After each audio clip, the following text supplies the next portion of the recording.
So I thought I'd do the Wreck Beach Trail. It's a nice walk, it's a nice trail.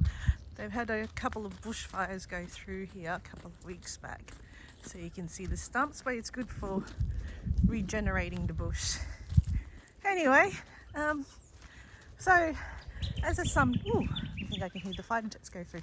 As a sometime writer, you know, I've faced the inevitability of having writer's block. So going out for a walk is a good way to assuage that. So yes, I'm dealing with writer's block at the moment. I got a nice email from a reader today wondering, when am I going to write my next book? So well, here we go. So it's not finished yet. So usually I have my books on pre-order once I'm done. So it is not on my main Amazon page. I use a different book distribution for my other books. I think it's good to separate some of the genre. So anyway, so this is what I'm doing. I'll probably go to the beach and write my book. Just continue writing each chapter by chapter as one does it. I think the thing about writing in general is it's like surfing, you know. Once you catch a nice wave, this is how I find it. So this is my own writing experience. I'm not sure if it's the same for some of the writers out there. When you have that wave, so one rides that crest of a wave as far as I can. So that's what I've been doing. So I've been writing furiously, and then have stopped just because it's the long weekend here, and spring is here. Summer's just around the corner. So I feel sorry for my readers anticipating my next book. It's just like I just want to enjoy my holidays. I'm sorry about that, but yeah. So once I finish the first draft anyway, I have it on pre-order. Put it, say, 2 weeks to a month in advance before I publish it. So the publishing date gives me a bit of time to reread, proofread it, edit again, etc. I am self-publishing because my genre is a bit different. And the thing is, it does do away with the gatekeepers. So I should get a good editor one day, but for the time being, I think I can edit the books substantially myself. So that's Quarry Hill over there. It's brown at the moment with a fire of the last few weeks. So I take the Quarry Hill trail another day.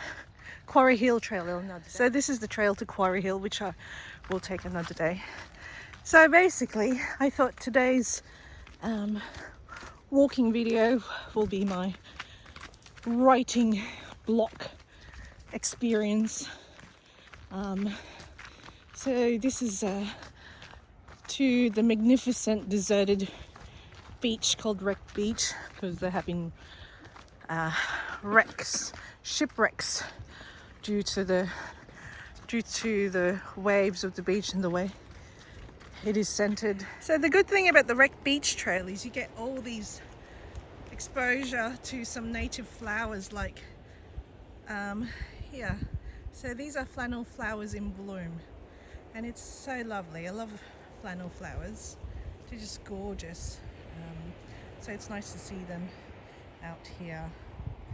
So yeah, obviously you can't pick them, any wildflower from the national parks, but it's nice to see them in the wild. So the last time we took the Wreck Beach Trail, it wasn't as bad as this.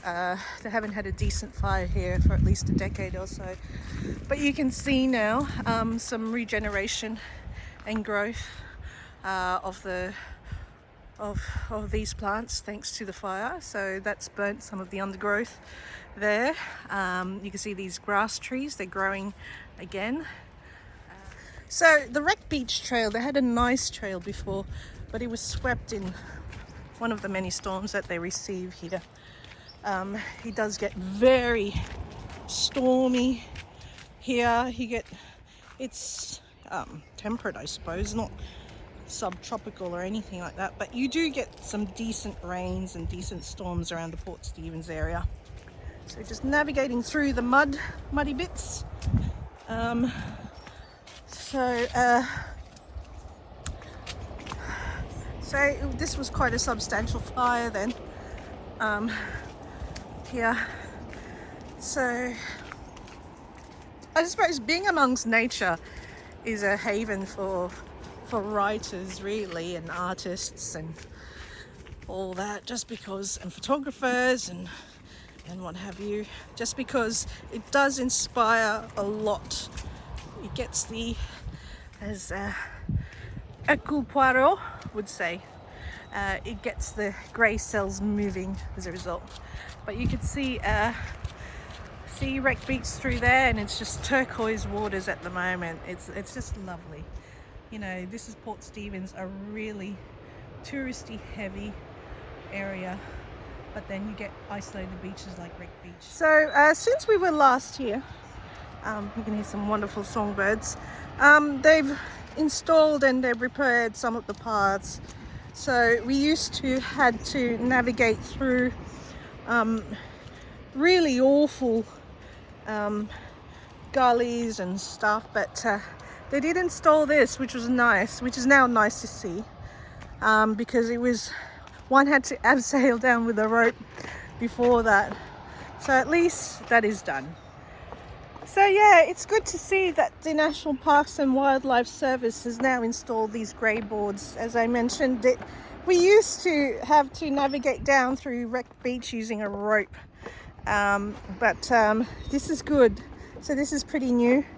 You are going through kind of a desolate landscape, but it is nice, especially over the long weekend, if you are looking for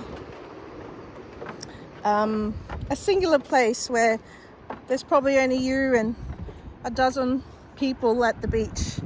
You can't say that about the other wonderful beaches of Port Stephens. Well, I suppose the good residents of Boat Harbour may argue, well, Little Kingsley is our little beach, but in my book I did mention about the other beach north of Wreck Beach. You could read about that. But yeah, so this is quite nice what they've done. There's a nice bridge that they built across. Before, there was a nice burrow where a resident echidna would go through. And I'm just hoping, I suppose for the next fire, that this would be good, and would be fireproof maybe. So they built that bridge over the gully here, I suppose just following the natural watercourse line. So this is a delightful way to address my writer's block, just because how can you not be inspired by the wild and tempestuous strength of Mother Nature? I suppose with the ongoing discussion about the wind farm, I could probably install some sort of wave energy thing here, harness the power of the waves. But yeah, so Wreck Beach is now open for business, which is good. So after a quick swim at Wreck Beach, we're off again. And this is Quarry Hill. It looks so desolate, doesn't it? Oh well, it will grow again. But this is the path, the new path they built for Wreck Beach. And so I better go back to writing again.